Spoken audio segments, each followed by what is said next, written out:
In the 21st century, those who change the world are those who change the culture. They get people in sync, lead tribes, create movements, and generate an energy field where ordinary people achieve extraordinary results.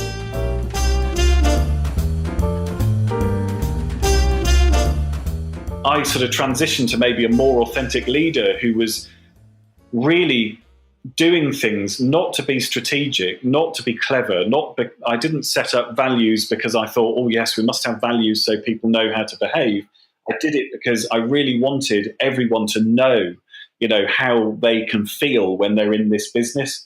And that transition from strategic and looking at spreadsheets and trying to grow the company as quickly as possible to really discovering myself and becoming more authentic and probably being more comfortable with myself and the others around me and changing who I was bringing into the team as a result of that really helped to make things like the values come alive and start forming the culture that we've got. I'm Aga Bayer, and this is the Culture Lab podcast, where you will find ideas and inspiration on how to harness the power of team and organizational culture.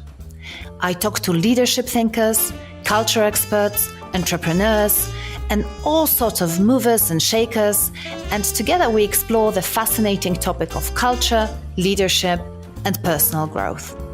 If you like what you hear, subscribe to the podcast on iTunes.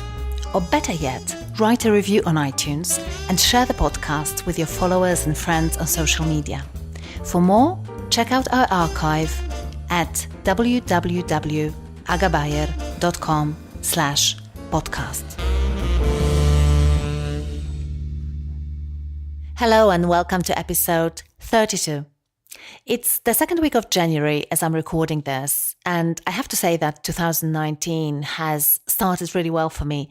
First of all, it's nice to have your batteries full, and I did get plenty of rest over the Christmas holidays. So that was really nice. And then I got to meet some really incredible people and work on really interesting culture projects already. So it's a good start. Plus, the Culture Lab team has gained a new team member. His name is Ollie, and he's a French bulldog. And we adopted him on December 28th. He's actually been lying under my desk while I was editing this episode. So if there are any glitches, you know who's to blame. I have to say that it can be very, very hard to concentrate in a close proximity of such unbearable cuteness. I'll post a picture in the show notes so that you can see for yourself. And now on to this episode of Culture Lab. I want to give you some context about my guest and his company. For those of you who listen regularly, you know that I'm a bit of a modern nomad. I've lived in many different countries and I travel a lot all the time. And it has always been really, really important for me to be able to work from wherever I am in the moment and to be location independent. So when I established my own business, I really wanted others to have the same opportunity as well. And I committed to hiring people based on their talents, their values, and what they bring to the table rather than where they live and where they work from. So when I discovered Time Etc., which is a virtual assistant service company, I was really thrilled because it meant that I could put a really professional team together without having to think whether they live close to me or not. And now I can honestly say that I really don't think that I'd ever be able to do even half of what I'm doing today without my amazing virtual team. And I'm super excited to have the founder and the CEO of Time Etc., Barnaby Lashbrooke. I'm excited not just because he created this incredible company, and I'm really curious to find out how he did it and why he did it, but also generally, I love interviewing CEOs and founders about what they've learned through the process of building their company and building their company culture. Barnaby shares his entrepreneurial, personal, and cultural journey in a really moving and really authentic way. And I just know that you will love this interview. So listen in. Here is Barnaby Lashbrooke.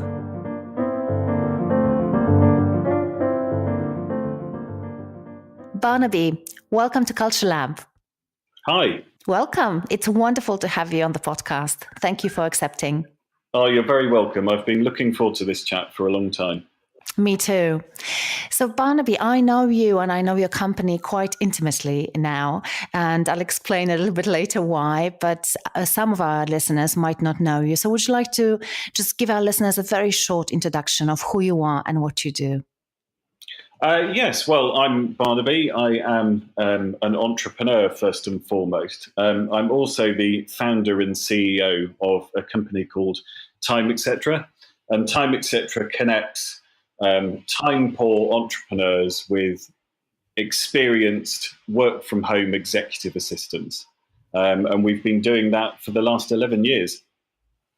Wow. So I'm really curious to talk about your company because I'm one of your customers. So as I said, I have first-hand experience working with your company.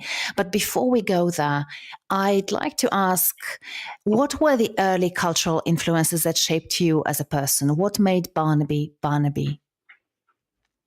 Well, I suppose tracing my entrepreneurial sort of history isn't particularly easy because there were no other entrepreneurs, particularly in my family, and no one in my family was in business. But when I dig a little bit deeper, I sort of begin to realize why I'm built the way I'm built. So my granddad, Ron, for example, used to invent things. So every time I'd go and see him, he'd have invented a new idea and drawn a picture of it. So he had a bike with a flywheel, for example, so that when you cycle down a hill, you could get up the next hill really easily. That's awesome. And my mum, Lynn, she used to do things that I really took for granted as a child, because she used to do things like, she was always selling things at the end of our drive. So she was always selling eggs from her chickens or flowers from the garden. And she would even, on our family holidays, she would drop into the shops sort of near to where we were staying. And she'd go into those shops and sell greetings cards that she'd made herself. Really? To the shops. And I didn't realize until years later, but what she was doing was paying for the holiday. Wow. By going and selling these greetings cards. She'd always sell enough of these cards to pay for the whole holiday. And I think also my father, David, he came from a very, very poor upbringing, and his parents both died when he was in his teens.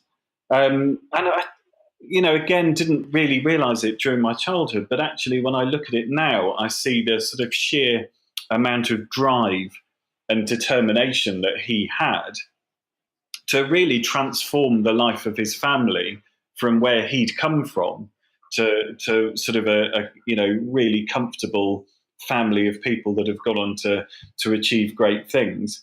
And I think those things are really what's led me to where I am today. No, totally. I can see the connection. So you had an inventor in your family. Yeah. You had an entrepreneur in a way, because your mum, I think that was an entrepreneurial sort of thing to do. And it's also incredible that actually I think women all around the globe do those things to enable their families to do things that otherwise they wouldn't be able to. And I had one of those experiences as well when I was working in Avon Cosmetics. And we had representatives who are women who otherwise wouldn't really be able to have any sort of income. But by being those representatives, they were able to cover some of their family's needs. And it sounds like your mum did a very similar thing there. Yeah, and it absolutely, and she did it without really saying anything about it. Yeah. I just saw that happening as her son, and she never really talked about it, but she was absolutely constantly doing those things to support the family and to generate income. Yeah, and I don't think that people realize how many women actually do those things without, as you say, making a big fuss about it and without talking a lot about it.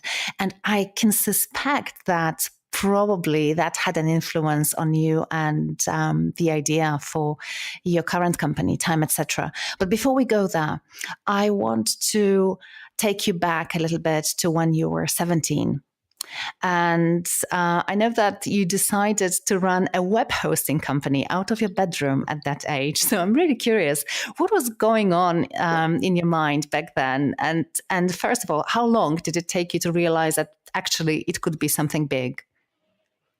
Well, really, what I was doing was very natural to me. So I guess because of my mum's influence, I'd been trying to be an entrepreneur, I suppose, for quite a few years. Even when I was 17, I'd sold things at school. I'd edited the school magazine, and my favourite technique for getting people to buy it was to sellotape a sweet onto the front cover, because I knew people would buy the school magazine for the sweet. But it drove our sales up. So I had all these little schemes and ways of making money and things that I'd sort of done for a long time. And then my friend Will, who's still really my very best friend, introduced me to the internet. I went over to his house and he said, "Come and look at this," and it showed me what the internet was, that I'd never experienced it before. And as soon do you remember what exactly you saw on that screen back then? I do. I remember that he was talking to someone online, a friend of his who lived in America.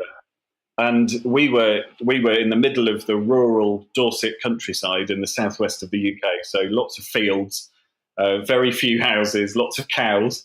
And I was just absolutely stunned that he could be sat in the corner of his bedroom speaking to someone in America. I remember just being completely overwhelmed by the power of the internet. And really that's what got me into the web hosting business. Was probably in the next 12 months or so, I was just determined to somehow use the internet for something. And I didn't really know what. And I started out designing websites for local businesses. I'd literally go through the yellow pages, phone them up and say, "Would you like a website?" Because back then, not many people did. A lot of phone calls to get 5 people, but 5 people did, and they took a chance on this young boy really with no experience. And that very quickly led on to hosting, because when you design websites, you need somewhere to put them, and it was very, very expensive. So one of the most expensive things about having a website was where you hosted it. And I just decided that I thought I could do that a better way. I thought I could do it in a better value way. And that's really just organically why I started a hosting company. I had no idea where it would go. I didn't realize, and this sounds silly, but I didn't realize that it would get big until probably the week before I sold it.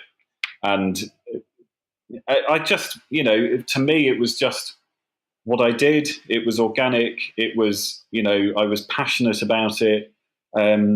I was completely immersed in it. And what I didn't do was grow that business to sell it. I really honestly hadn't ever considered that someone would want to buy it.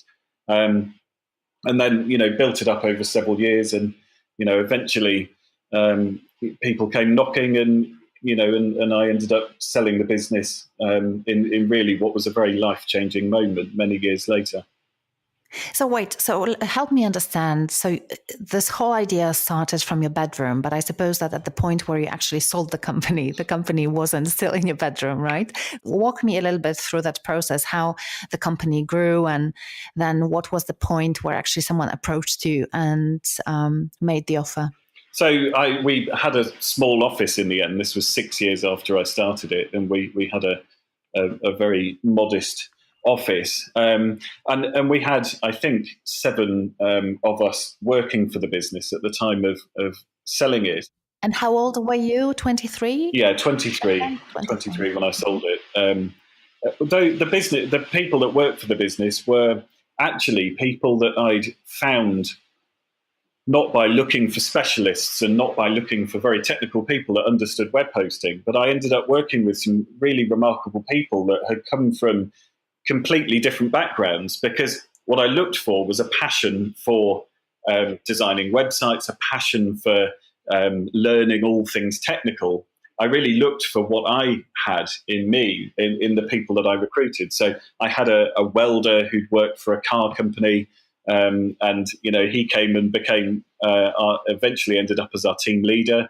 I had someone else that had worked in a supermarket stacking shelves, and I saw great potential in him, and he came in and helped to respond to all of our customer queries that we would get every day. And we carried on like that for 6 years, and until eventually I just started to get voicemails from people that wanted to buy the business. It was just a time in that particular industry where there was a lot of activity happening. There was a lot of desire for big businesses to sort of grow by acquiring smaller companies. And I naively had a few casual conversations with people, and to my surprise, at the end of those conversations, they started making really big offers of money. And I remember one particular conversation. They made me what I thought was an absolutely staggering offer, but something within me made me say, no, I'm going to get a better offer. And so I left the meeting and turned this huge offer down. And it was ever so strange. I've never really understood it. But just a couple of weeks later, another company came along and offered, I think, 2 or 3 times as much. And I took the offer, and have really never looked back. That I see it now as just an incredible opportunity to really get me on my feet as an entrepreneur, to be able to grow and sell a business so early in my life. I think really helped to establish me, and it took away some of the worries that it's possible just to carry on throughout your whole life. So I was able to go out and buy a house and know that I had a house, and that's enabled me probably to take bigger risks since, because I got this financial security so early on, which I'm very, very grateful for. So two things that I'm super curious about. One is, so you are 23 years old and even younger, and you recruit people. It's so interesting because you started recruiting people based on values, basically, rather than skills. And now everyone talks about it and how important it is. But what made you think, being so young, go in that direction? Was it just a necessity? So you simply couldn't find people with the skills that you were looking for, or you knew intuitively from the very beginning that what's important is attitude and values people have, because skills can be learned and developed? I think some of it absolutely was necessity. The skills that we needed were very, very rare, and still are really in this country. And so you certainly couldn't go out to the market and just find people that happened to have those skills. It was really difficult. And also on the necessity front, we were a tiny business, so we couldn't afford to pay top salaries.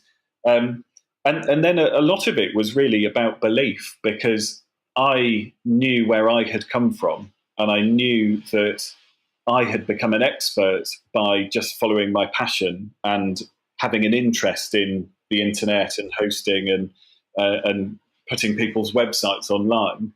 And so I knew that if I found people that had that same passion, that they developed themselves in their own time, that would be enough for me to build on with the knowledge. So I think belief was a large part of it, and being able to relate those people and their experience with my own experiences, starting out myself.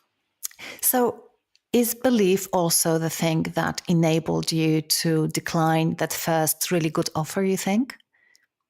It's either belief or naivety, and I'm still not sure which one it was. But yeah, perhaps that I often think of that period of my life as being, almost before I learnt fear, but because it was all new and I'd never done it before, I didn't really, there was nothing riding on it. I hadn't anticipated that I'd ever sell the business. I hadn't, been aiming for that. I hadn't been planning for it.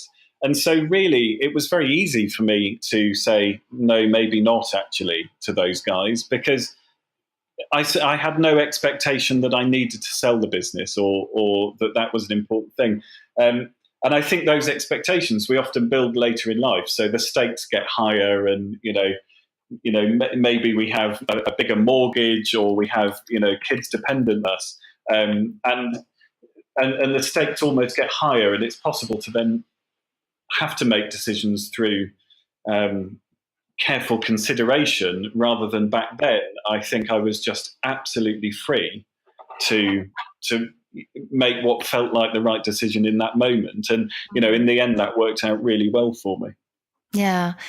And I think it would be nice to dive in and see whether you are still able to create those conditions for yourself as an entrepreneur, where you still feel free and unconstrained in a certain way. Because I think that in order to be an entrepreneur, you really require a certain amount of fearlessness, right?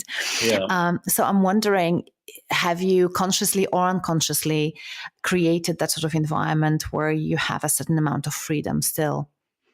I think it's what fuels me. But just to put that into context, when I started Time, etc., actually I lost that. So I'd had all this freedom and, being quite fearless, really, in my first business, and managed to sell it.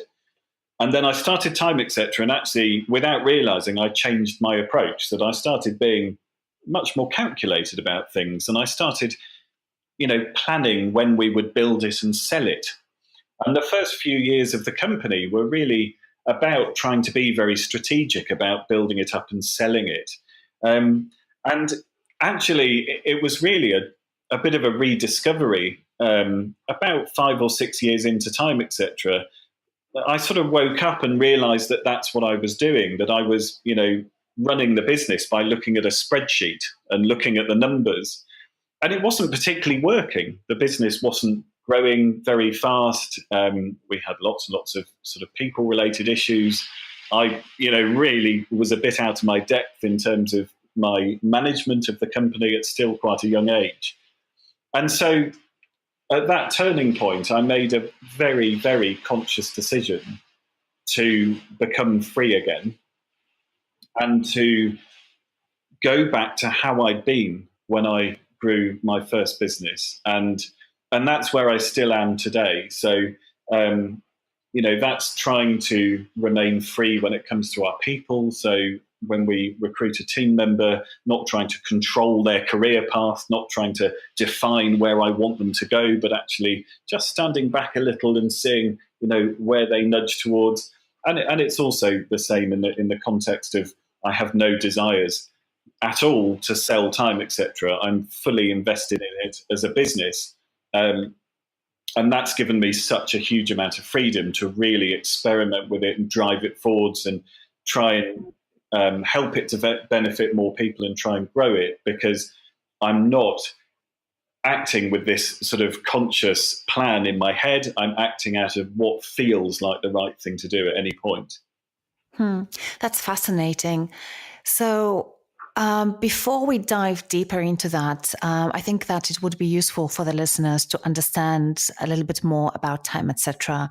And perhaps we can take it back to the moment where the idea was born, because that's an interesting thing to understand. What made you think of a company like Time, etc.? So tell us a little bit about what happened, and then what is Time, etc. doing at the moment?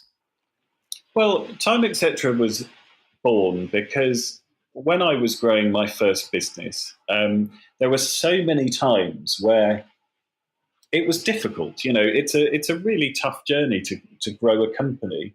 And quite often when it was difficult, I would need a little bit of help. Sometimes that would be, helping me to stay organized. Sometimes it would be just taking 1 or 2 tasks off my plate. Might even be something small like organizing, me having to be somewhere.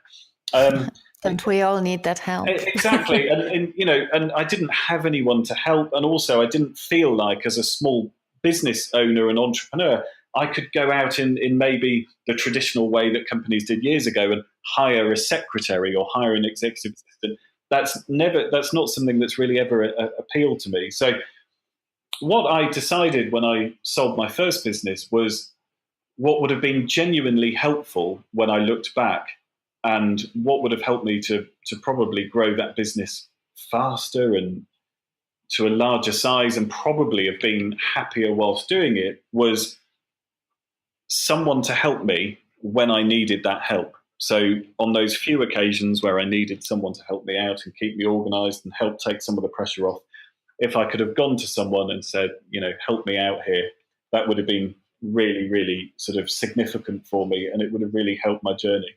And so really it was as simple as that. I decided that would have been a really helpful thing for me, growing my first business, and I decided to launch Time, etc. So, we started the business, registered the company, got it up and running. I think we recruited 6 people initially, and then we couldn't find any customers.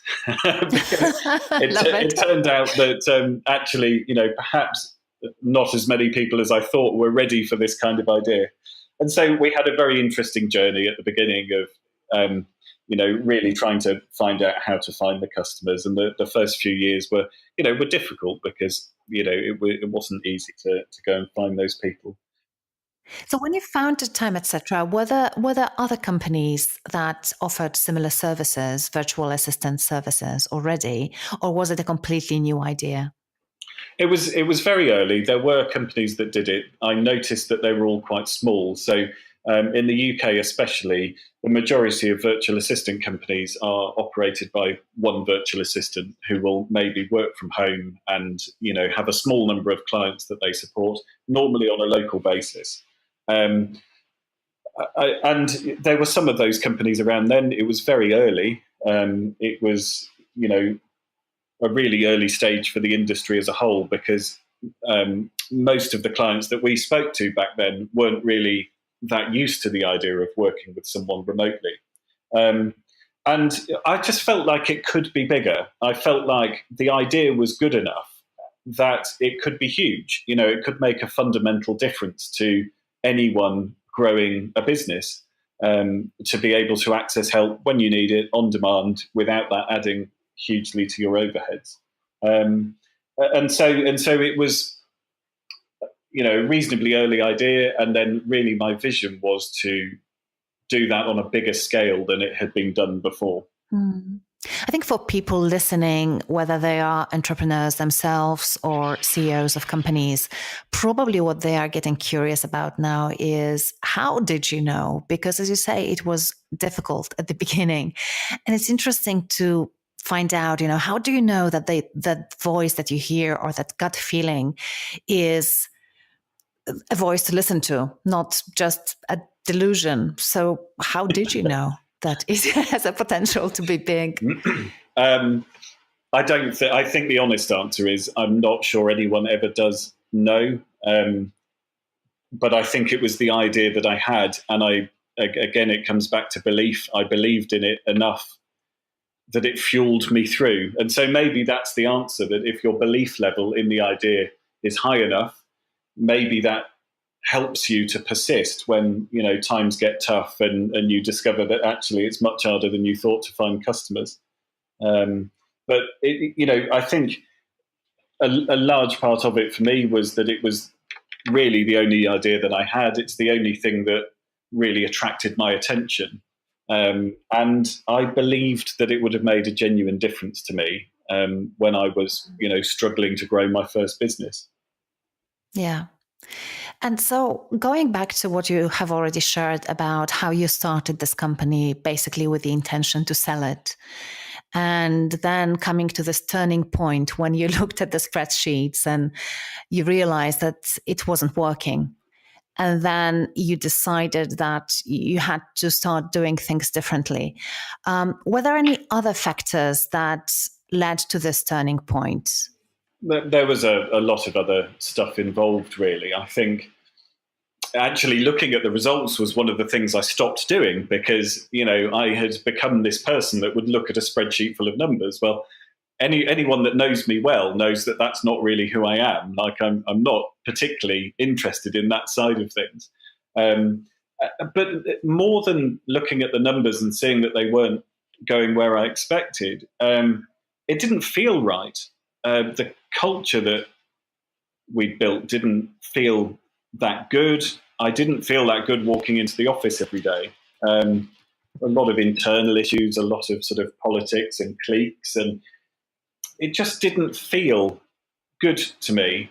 And I felt really far removed from what I'm very good at. So I felt very far away from the things that I really enjoy doing.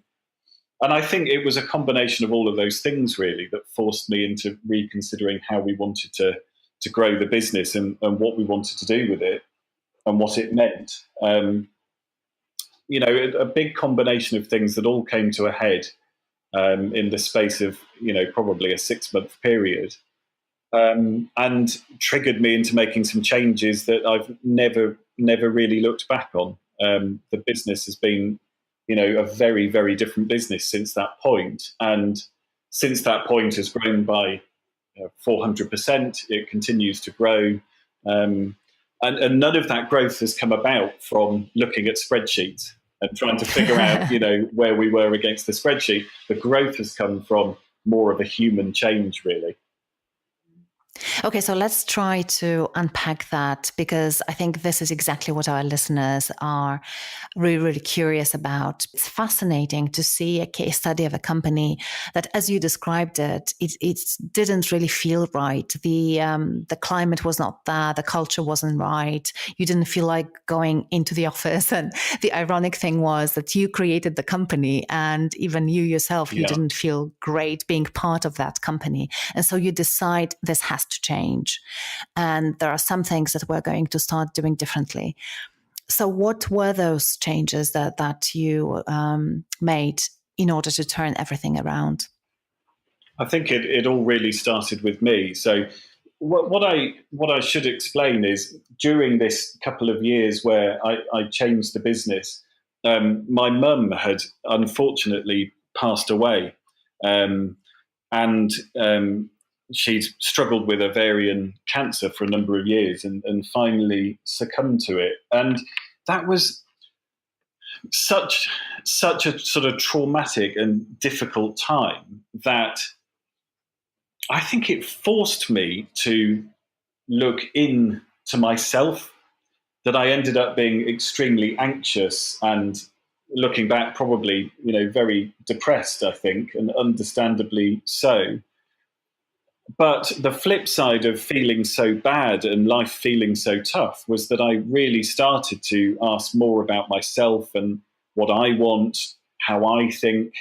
I started to look at emotional intelligence. I started to really examine sort of how led by fear I was, and just start slowly building up a picture of really who I was, having not really stopped to consider that for quite a few years. And so the transition that the business took, in my mind, was really linked to my own journey of discovery. So my mum passing away sort of triggered this reaction into me that I wanted things to change. And I started really building up a much fuller picture of who I was and what motivated me, and put that into action. So in the context of time, etc., I got back to really focusing on the things that I enjoyed, which in my case is sort of marketing the business and working out how we can deliver fantastic service to our customers and our assistants. And I think within about 6 months of me getting back to that kind of work, we'd launched the business in the US. So we'd gone from being a small company based in the UK with a small team to suddenly being in the UK and the US at the same time. And I started to probably hire based on things that I wasn't hiring on before. So I was probably hiring team members based on a fit with, the role, and a fit with the people that I knew they were going to be working with. And I think I started looking a lot deeper than that. So I started looking really for people that I thought were quite similar to me, and having got to know myself better and discovered who I was a little bit more and seen the authentic side of myself, started hiring people that kind of felt pretty good and felt like they would understand where I was coming from as their leader, and would probably see things in a similar way. And I think that helped us to start building a team who were very different to the people that we'd worked with before, and really start putting the foundations in place of the culture that we have today. And we then did things like move to establishing our values quite quickly, and we'd done things like establish our values at the very start of the company, but somehow they didn't sort of feel authentic. They didn't seem to ring. And I think I put it down to the fact that I sort of transitioned to maybe a more authentic leader who was really doing things not to be strategic, not to be clever, I didn't set up values because I thought, oh yes, we must have values so people know how to behave. I did it because I really wanted everyone to know, how they can feel when they're in this business. And that transition from strategic and looking at spreadsheets and trying to grow the company as quickly as possible to really discovering myself and becoming more authentic and probably being more comfortable with myself and the others around me, and changing who I was bringing into the team as a result of that, really helped to make things like the values come alive and start forming the culture that we've got. This is so wonderful to hear that, because, we hear this in theory a lot of times, how the founders or the leaders really shape the culture. But it's so interesting to see your journey and how you started off with some external goals that actually you didn't personally resonate with. And then how you started eventually to come back to your authentic self, as you say. And that's the moment when everything started taking off, because you were aligned with the authentic values, aligned with the authentic purpose, and doing the things that you enjoyed doing as well, which I think is a really important point as well. I just want to share a small experience with my time at Cetra team, because I had exactly the same lesson as I was working with a team. So initially I had just one assistant and she was doing most of the stuff for me. And then she decided to move on to something else because of her family situation. And so I was faced with a situation where I didn't have anyone, and we really had to put a team together very, very quickly. And we couldn't find all the skills that I was looking for in one person. So eventually the account manager who's responsible for my account, she said, well, I have what you are looking for in a few different people. So would you like to interview them and see, which of them you'd like to work with? And so what I decided to do in that moment is to put into practice the stuff that I know in theory. And I interviewed them and asked them, what do you feel passionate about? What is the kind of work that really lights you up and that you really enjoy doing? And, what is your hobby? What do you do in your free time? And then the decision was to give them only the tasks that are in that area for each of them. And the result is just mind-blowing. It's just incredible how that whole experience of having the support team has changed for me as well. And I think clearly for them, it's much more fun because they're doing the stuff that they really enjoy doing. The fantastic thing about that is that it's so human. It's so simple because it's just stripping it right back to, look, what do you love doing? And actually asking that one simple question. And that, the change from planning on a spreadsheet and saying this person has to go in that role because that's where we need someone to be at the moment, to following your kind of example, which is really asking someone what they're passionate about and what would interest them. I have found that has completely unlocked where this business has gone. That is the answer, and it certainly has been for us. And when I look at your team through time, etc., I can tell that is how you selected those people, because the level of engagement is so high, what they do for you and how they feel when they interact with other people. For example, when we were setting up this podcast, it's absolutely clear to me that they are bought in and invested. And I'm sure that is because of the approach you used when you were starting to talk to them. Yeah, it's really incredible because it's so simple And I suppose, of course, it's easier when you have your own business, or it's easier when you have that flexibility when you use virtual assistants, and definitely much more difficult in a much more structured company. But I think there is still wiggle room for everyone, for every manager who's listening to this podcast, to sit down with the team members, have a cup of coffee, and have this chat about, what really lights you up, what do you love doing, and then try and find something that sort of matches that passion, because otherwise this whole energy just goes completely to waste, So another thing that is really, really fascinating for me is that you have this, as you describe it, this small company in Birmingham, right? And you have a lot of people working for you as virtual assistants, freelancers, in the States and in the UK. And it feels to me as a customer that you have a very strong and very consistent culture. And that's a big mystery to me, because I don't have an idea. How do you do it? How do you achieve that because I imagine most of these women you haven't met in person, right? So what's the secret sauce? How can that be achieved with a virtual workforce? Firstly, I think there is no secret sauce, and we are right at the beginning of our journey with it. I think there's so much more we can do, and we are doing. We're doing a sort of series of experiments around how we can improve this, but there's so much more we can do to really bring our virtual workforce into our culture and really get our values out there.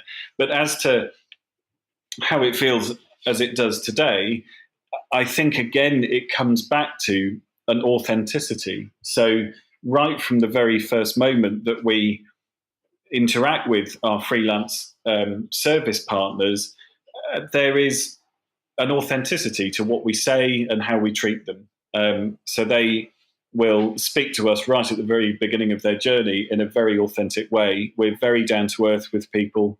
We don't try and sell this as a solution to them. We're very genuinely interested in them and what makes them tick. And we really treat them as very valuably different people, each and every one of them. So, for example, we're working with several hundred freelance virtual assistants in the UK and the US, but every time we bring a new virtual assistant on board, what they don't realise is that we'll stand in front of the team in our head offices in Birmingham in the UK, and we'll present to the team all about this person. Wow. And all about what makes them tick, their background, their family, what they really love. And so the team who are controlling where the workload goes and matching clients to assistants have this really sort of rich human view of the people that are coming on board to the platform. It's never just numbers. It's, a really great idea of who Susan, for example, is and what makes her tick and why she's working as a virtual assistant, which is, often a really important reason, like, helping to put food on the table, or, even paying for the kids' school uniforms. That's a, sometimes it's a driver like that really leads people into it. So, and I think the other thing that we do is we focus a lot of our efforts on the culture in our head office. And that is a lot about making our team here feel very safe so that they can be very human and very authentic in their interactions with others.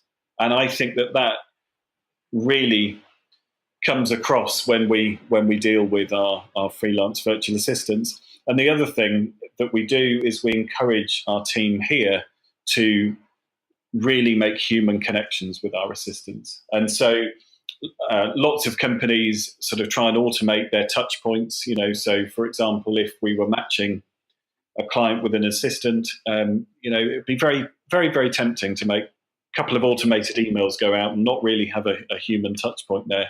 But we've gone the other way and said that even though it's not scalable, what we want is for our team here to really speak to that assistant and really get a sense of whether this is an opportunity that excites them and that they're really interested in, and really explain the opportunity to the assistant too.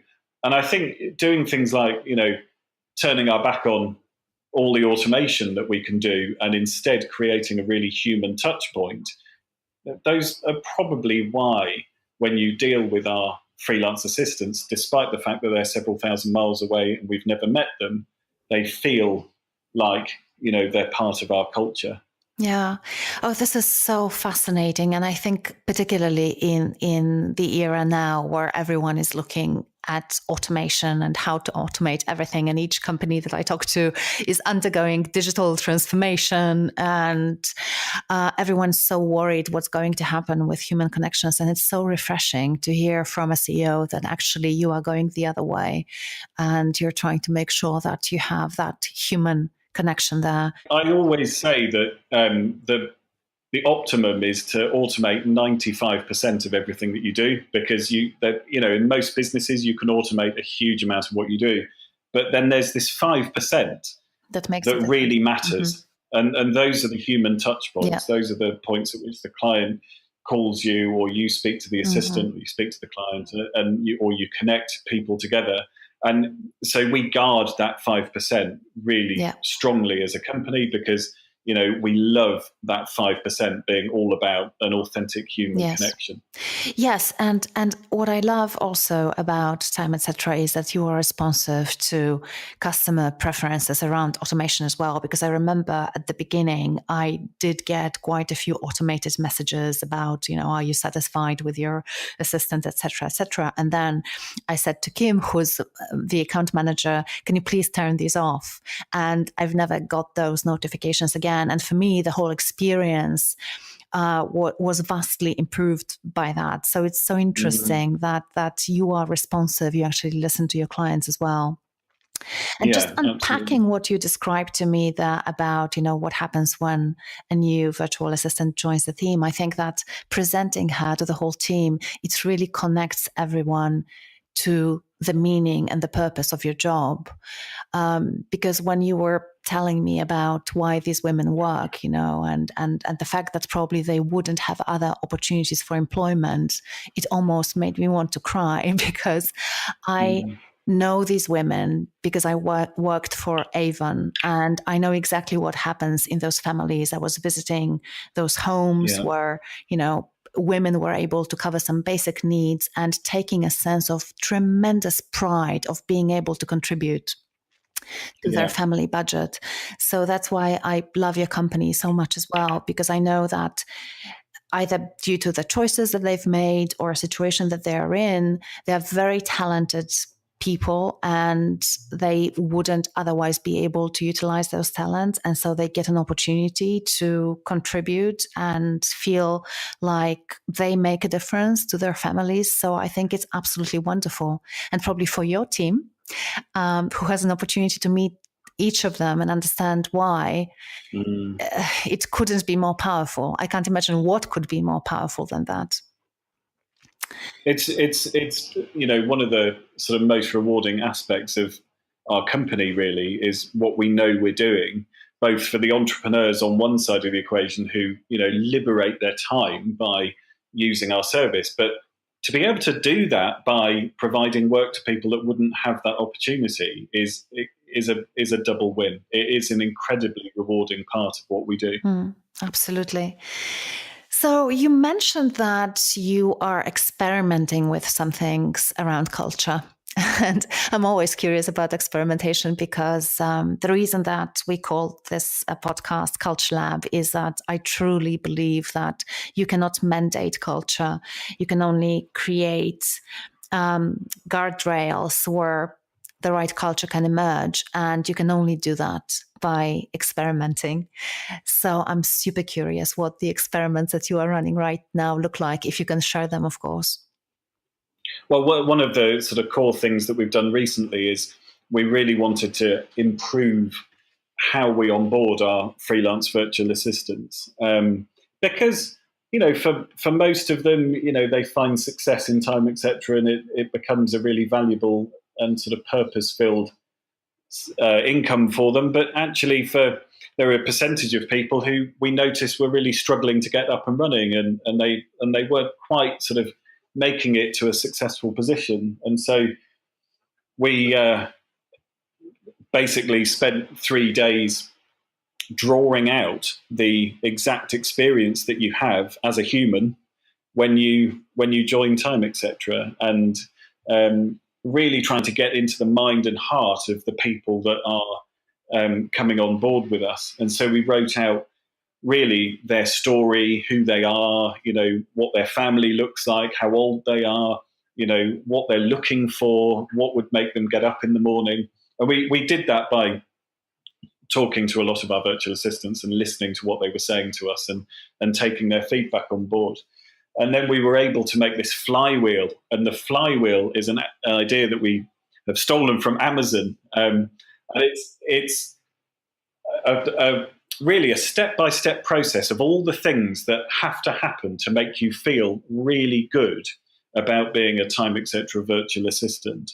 And if any one of those things doesn't happen, or it happens in the wrong way, then that's one of those moments where you're not going to feel great, and you risk, if 2 or 3 of those things happen, you risk sort of leaving our culture. And so we're putting into practice things that we learned through going through that process. So we're making our team here even more accessible to our freelance virtual assistants in their first few weeks with us. We're actually onboarding them in a different way, and we're helping them through, in a very human way, some of the moments that we know can be a little bit tricky. So it's quite daunting to set yourself up as a freelance virtual assistant. There's a lot to learn. There's a lot of uncertainty, and a lot of what we're doing is sort of providing very human touch points to help people through those little moments where we know that that it can be tough. And we experiment continuously, but that's the sort of core experiment that we're doing at the moment. And we're measuring its success by how many of those people are really engaged and happy, and feel really part of something at the end of their first 3 months with us. Mm-hmm. So how do you evaluate that? Do you have a survey, or do you talk to them? So we use Net Promoter, so fairly well established and very easy to understand set of metrics that we get from that. So we ask our virtual assistants, for those that don't know what Net Promoter is, how likely they are to recommend us to a friend, on a scale of 1 to 10, and the people that rate us as a 9 or a 10 are promoters. Those are people that we've done a really good job with, and they're very, very happy with how things are. People that rate us between a 6 and an 8 are passive, really. So they're, we haven't done such a good job with those people. They're happy enough, but we want them to be a 9 or a 10. And then people that rate us 5 or below are detractors, and that's where we've really done something that hasn't worked for those folks. We consistently ask our assistants for that score, and we grade that score over time. And what we're looking for is, we want all of our assistants to be scoring us in a 9 or a 10, because, if they do that, then we know we've done a great job of bringing them in and making them feel comfortable and helping them to succeed. Mm. Yeah, it's true. It's such a great question to ask, whether you would recommend the company to your friend, because sometimes people will work for a company or with a company in partnership themselves because of a lack of a better option. But if their friend asked, would you recommend them? They actually say no, probably not. Yeah. So have you seen those scores increase as you were experimenting with various approaches to onboard them in a more effective and more friendly way, more human way, and other things that you do? It's quite early days, really. So the implementation of this experiment started back in the summer, so probably 3 months ago.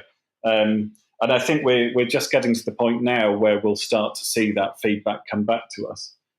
So it's probably a bit early to tell whether that's worked, but our approach to cultural experimentation is, if it doesn't work, we'll try something else. And we're really relentless at just going and going and going until we get that improved score. So I'm very hopeful and on a human level feel certain that what we've done and the improvements we've made will help our assistants to succeed and to feel more part of our culture and to feel, really happy with their choice to become a freelance virtual assistant. But, we are so relentless in our pursuit of that happiness that we'll carry on until we see those results come in. That's fantastic. So one last question before we go to the rapid fire questions.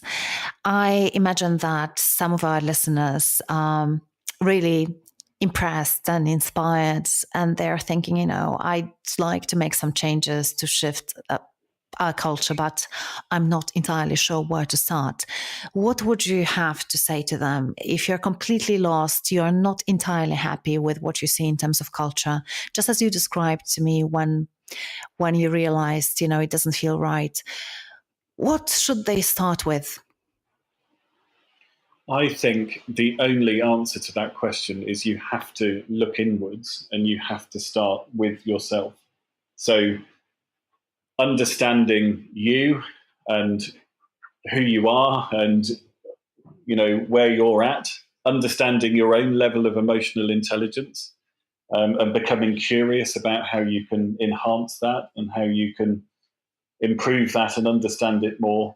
And I think developing a huge empathy for yourself and also for the other people around you. So I think it's so easy to forget to be human, and it's easy to look at culture in an organizational setting and see it as a tool or something that could be deployed to get better results.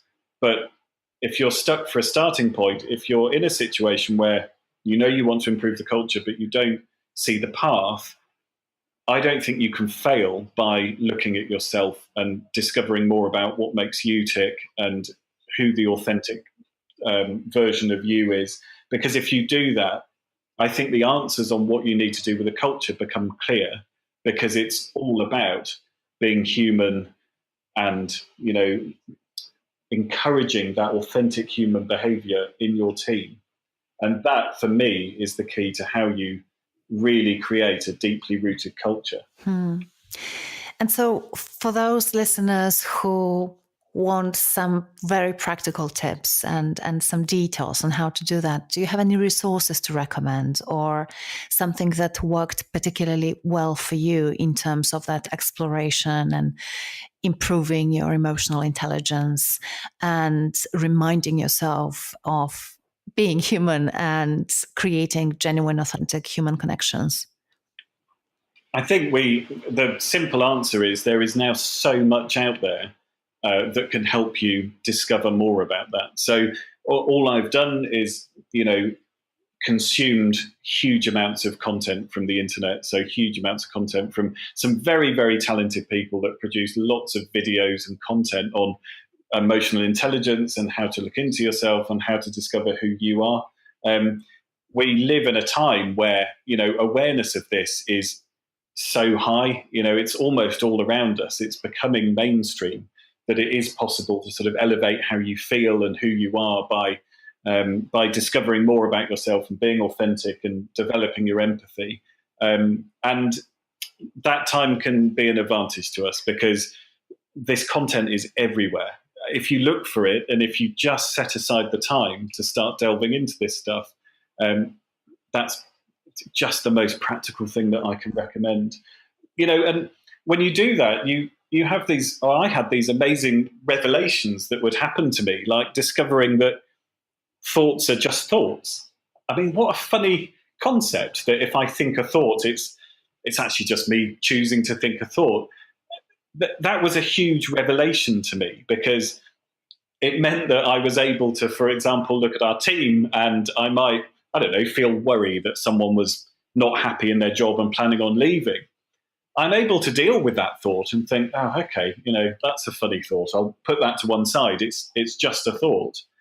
And then I'm able to approach that person completely authentically to just make sure that I've, touched in with them and had a chat and, make sure I'm satisfied that I know where they're going, and make sure they don't need anything.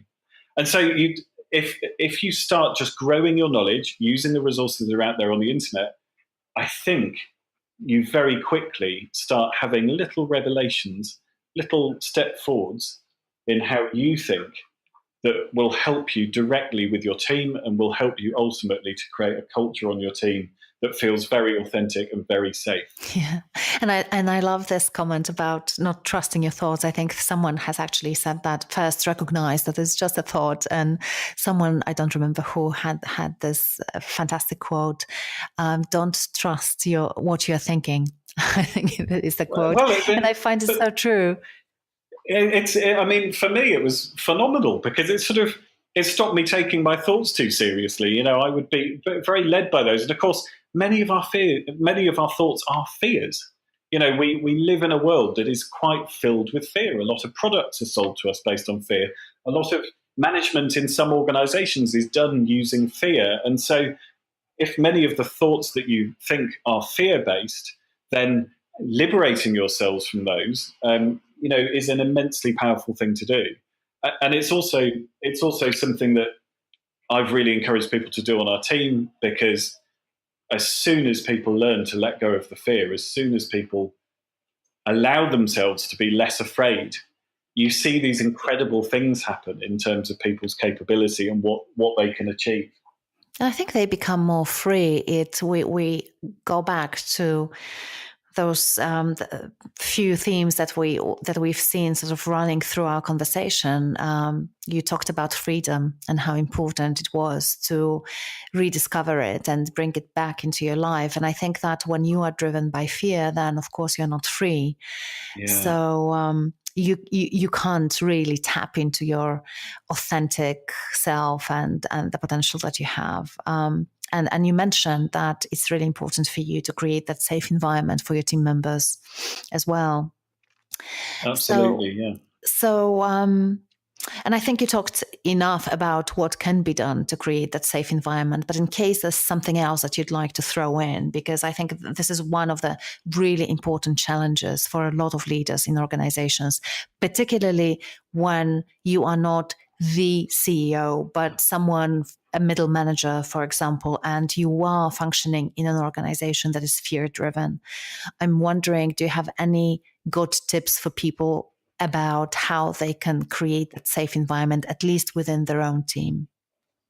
Well, one of my favorite things to do is, I should go back a step. What I've seen several times is new recruits that have come into time, etc., have come in carrying fear and anxiety from their previous role in another company because of the way that it's so pervasive, isn't it? Yeah, absolutely. So I've noticed a couple of times people have joined us and they've had this sort of fear or anxiety and they haven't really known what they can do and they're a bit scared. And one of my favorite things to do, which I think anyone can do on any size team, is to take those people, sit with them, be very vulnerable and authentic myself. So share my direct experiences of when I've felt fear and when I've brought anxiety with me and what effect that's had.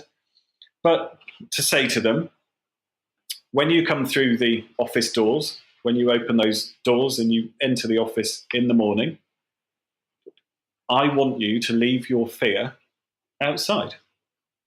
So when you come in the door, think, I don't need my fear in here. This isn't a place that I need to bring my fear. And it's such a simple thing. It sounds like it shouldn't work because that's all there is to it. But I've seen that have such incredible results for the people that I've done that exercise with, that literally from the next day that they came to the office, you could see that they'd left their fear behind, that just me giving them the license to leave that fear behind those doors, really highly visual way of saying it, you know, very easy to understand. You walk through the door, you leave your fear behind. You can come in here and you can breathe because you don't have your fear anymore. And you can pick it up on your way out. Yeah, if you want. Or you know, or guess what? Maybe actually you won't want to, and maybe you won't pick it up when you go outside either. But I've seen some incredible transformations, and I've seen some people that I was so worried about because, you know, traditionally I would have looked at them and thought, oh my gosh, I've made a hiring mistake here, because you're not acting in the way that I thought you would. And all it was the fear. And you take that fear away, and, the person sort of flourishes. And I think that's what you could deploy on any team. So if you're in an organization that has fear, and you have a team that you want to protect from that, that's one of the things that anyone can do in order to help that team remove their fear when they're working with you. And from your experience, Barnaby, what are people most afraid of? I think it's making mistakes. I think the people that I've had that conversation with have worked in organizations where there can be serious consequences, even if that's just being made to not feel very good about yourself when you make a mistake. And I think it's that fear of mistakes that pushes people into, their fear really bubbling up and becoming invasive to how they work. And I think it takes, quite a lot of work to really reassure people that the environment is safe, and that if they make a mistake, nothing's going to happen. We work really, really hard to make sure that that's how Time Etc. operates, that if you make a mistake, nothing's going to happen to you.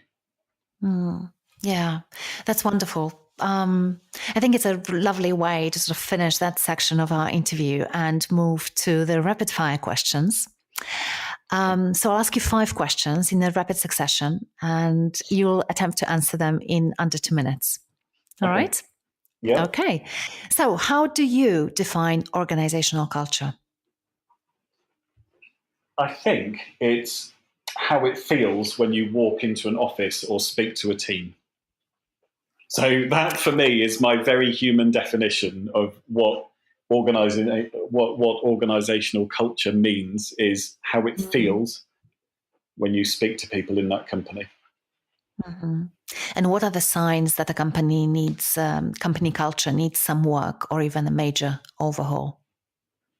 I think it's along the same lines, that I think this is really low tech. It's when it doesn't feel right. So when you're speaking to people and it doesn't feel right, and people don't smile and people don't engage, and perhaps when the values of that company are up on the wall, but you don't feel like everyone's connected to them. Mm-hmm. So there seems to be, the values written up in an academic way on the wall, but, the way people are acting and the way people feel when you speak to them don't quite seem to be at one with those values. I think those are such simple human things, but I think that's how we can tell. Do you admire any companies for their culture? I've thought a lot about this, and I changed my mind a lot, but I think Starbucks have done an amazing job at making their culture work at scale. So I know there are a lot of things about Starbucks that lots of people don't agree with, but I think it's truly incredible that they manage to keep a culture and inspire their team globally in so many locations. So yeah, for me, Starbucks, really purely for being a great example of culture at scale. Mm-hmm. Great. Are there any books on culture or leadership, or perhaps personal growth, that you would recommend? Delivering Happiness by Tony Hsieh. So that's a book about Zappos and how he built the culture there, filled with takeaway examples. So fantastic, fantastic read. And another book that was pivotal for me was Gung Ho by Ken Blanchard. And that really helped me to understand the human side of culture. And is a book that, because of the way it's told and because of the way he tells the story, is one that's, forever stuck in my memory. So we'll post a link to both of the books for our listeners to check them out. And finally, what is one thing that our listeners can do tomorrow to build their own culture lab and start cultivating a sort of culture that will help them and their teams to bring their vision to life? I think it comes back to starting with yourself. that, maybe the thing that you need to do first is to really, look at you, and look at who the authentic version of you is and what you really want and the kind of people that you really admire and work well with. Because I think that step is often missed. And for me, that has certainly been the most valuable thing that I've done, is to look at myself first and build the culture second. Yeah, it all starts with us. Yeah. So Barnaby, now the cherry on top. We're going to hear a voice of one of Time Etc. Virtual assistants, who's also the production manager for the podcast, Lindsay Nunes. And here's her question. Time for your questions. Hi, Aga. This is Alison McTavish from Switzerland. Hi, this is Dale Hintz. I'm submitting a question to the Culture Lab. Hi, Aga. I just want to say thank you so much for doing the podcast. I have a question for Culture Lab. Hello, my name is Morten Abbey from Denmark. Hi, Ed. This is Tim Coupler. Hi, I'm Kostas. I have a question for you, Michael. I'd love to hear your answer. Thank you. Thanks for entertaining my question.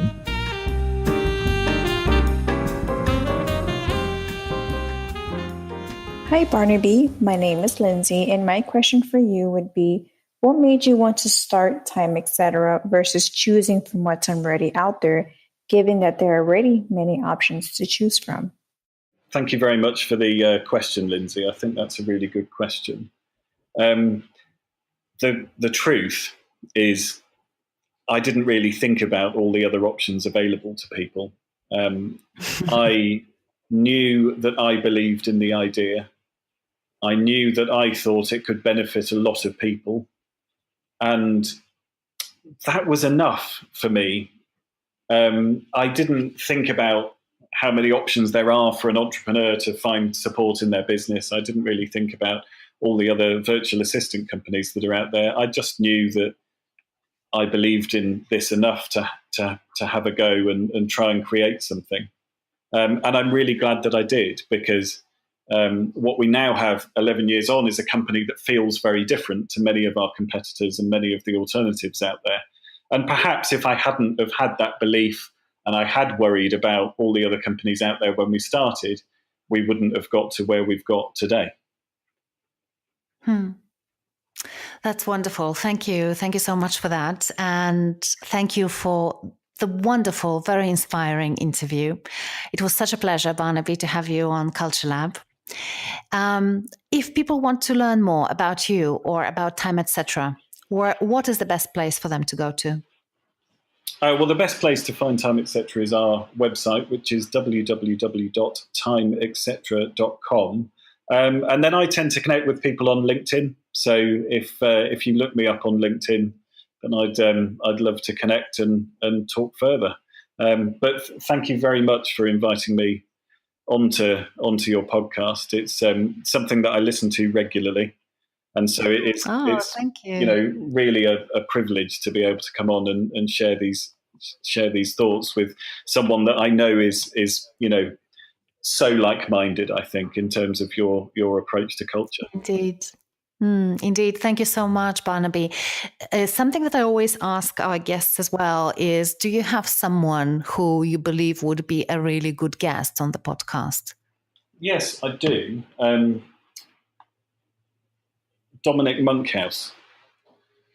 Who is he? He single-handedly has grown several multi-million-pound companies in the UK. So one of them, the most well-known, was a company called Rackspace, which is a big hosting company. But what's been remarkable about those companies that he's grown is their cultures have been so strong that even sort of years later, people have still been talking about the culture and referring back to that period of growth. He is a sort of mine of information, really, on culture and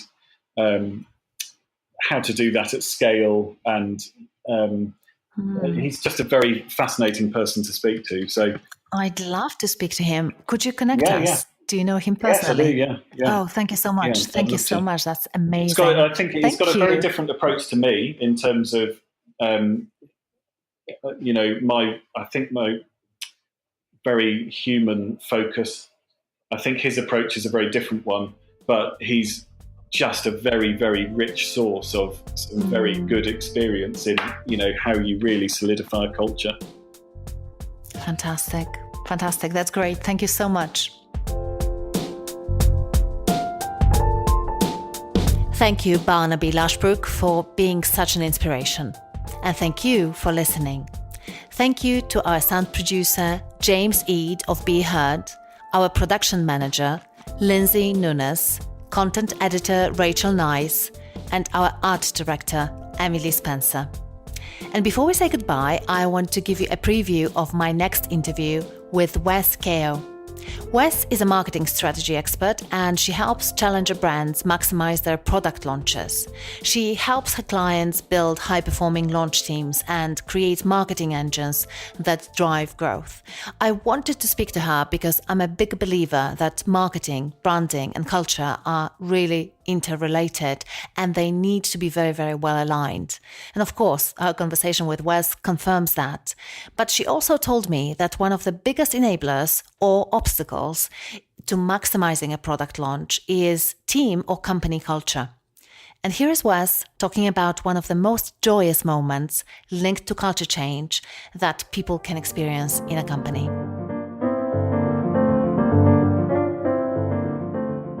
This, culture change, in my perspective, is something that happens very gradually and can, sometimes you don't notice it until one day your employee says to you, oh, I was going to ask you this thing, but then I just asked it to myself because I knew you were going to ask me that. And I have clients say that to me all the time, that their employee said that to them, and that it was such a fun moment, a very joyous moment for both of them, because it just showed that by practicing certain frameworks and by practicing certain habits, that we end up training ourselves and building in habits that we are glad that we have now.